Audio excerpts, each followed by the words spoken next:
I'm saying the forum seems to be providing an opportunity for civil society organizations to speak and be heard on matters of which we have concerns.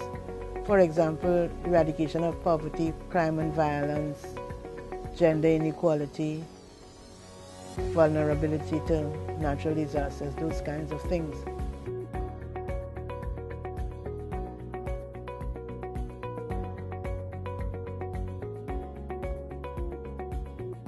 Women Speakers doesn't put gender on the agenda. We have had forums over and over again. Forums will not change anything.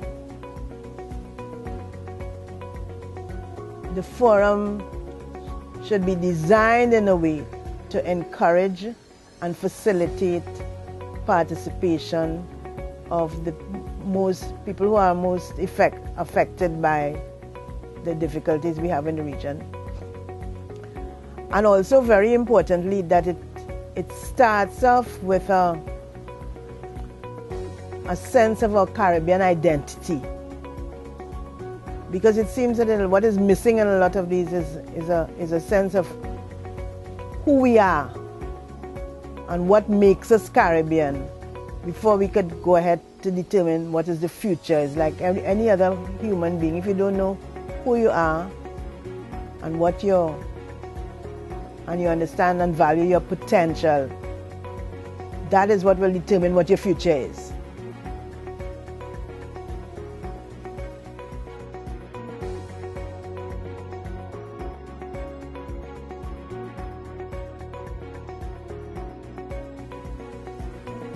You will get the issues that are kind of propelled by the people in power.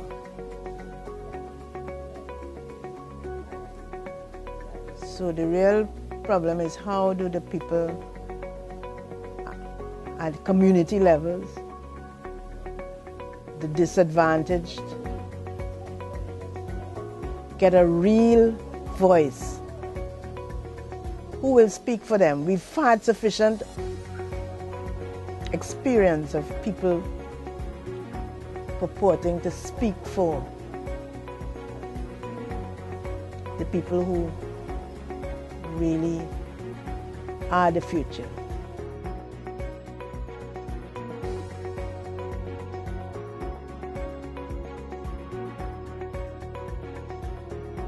So there are issues, for example, related to women's economic empowerment and development, women and girls' economic empowerment and development. Question. There are issues related to crime and violence as it affects women and girls. There are questions that need to be answered, discussions that have to be made about food security and food and nutrition and obesity, and there are questions, women's health issues in the region that need to be on the agenda, because without women having good health, there's no future for the Caribbean. But I'm going to say again, it depends on what is put on the agenda and who is addressing the issues on the agenda. And the gap that we have now is exactly that. What is on the agenda and who is going to address it?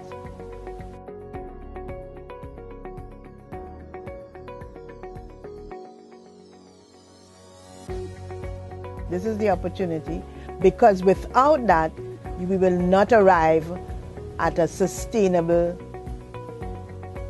or even the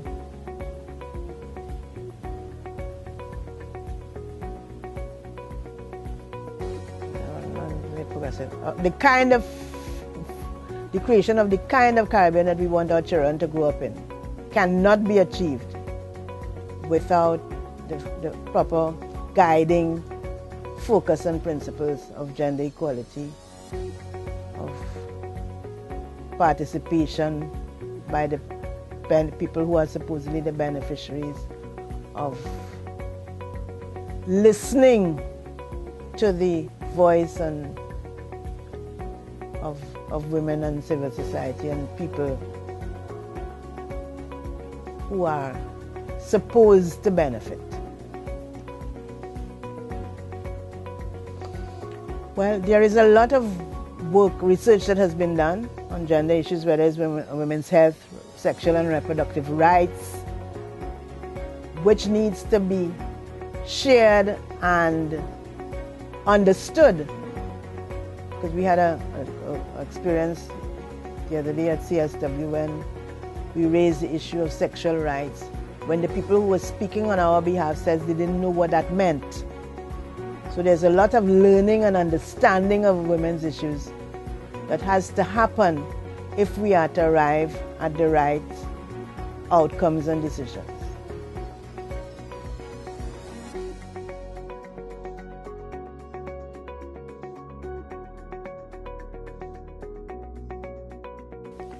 Well, simply by listening to what women have to say and understanding, as I said, understanding what they say. Because you can listen and hear the words, but not really understand what it means. I looked at a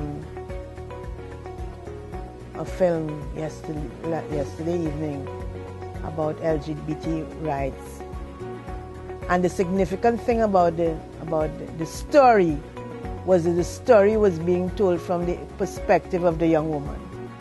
And that is a very different narrative that you get when you're speaking, when you're hearing the person speak, whether it's the woman or the child or the person with disability, as against what other people see or think they know or think they've heard.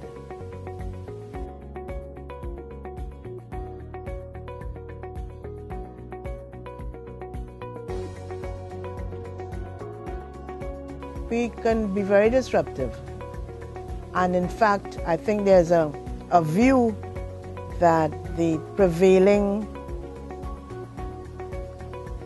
strategies and approaches to development are themselves not only destructive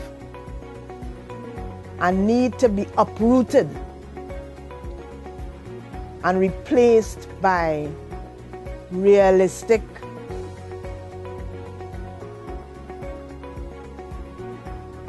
and appropriate for the region solutions. So, for example, if you look at simple thing like how homes and buildings are constructed, and what is the thinking and the philosophy that guides that, you know, that it's totally not Caribbean. So it means that we will have to consider ditching a whole lot of theories and practices that we are now engaged in, especially by professionals. I think one of the biggest gaps that we have in the region has to do with the way in which professional organizations and professional class have not been contributing to the development of the region in ways that are appropriate.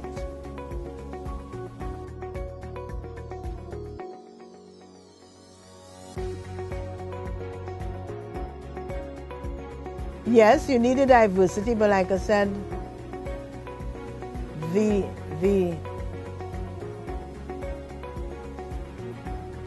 space needs to be free for people to be real and to be not kind of boxed into the traditional way of thinking and expressing and the traditional view of what is development and what is possible in the future.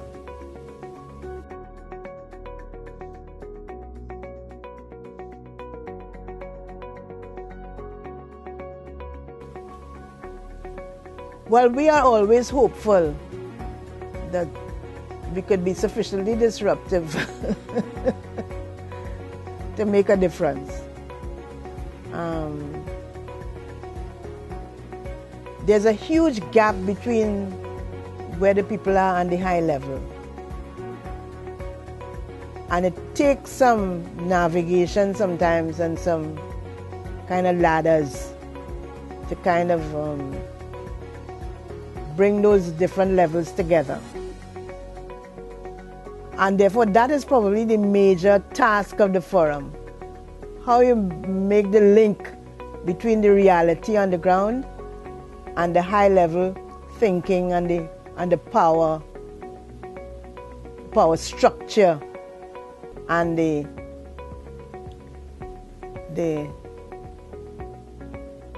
what we've been accustomed to kind of approach to these forums, these types of forum.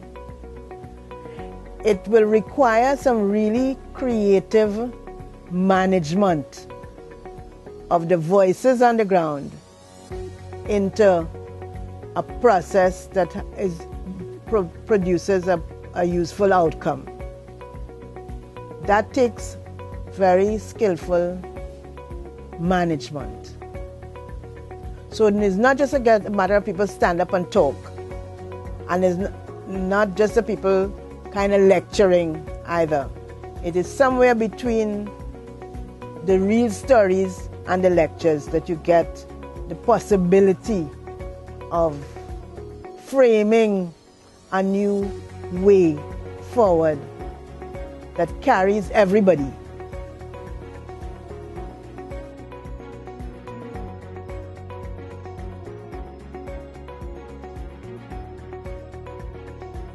Well, let's start with challenging, opportunistic, opportunity. Challenging, opportunity. Challenging, opportunity. Optimism.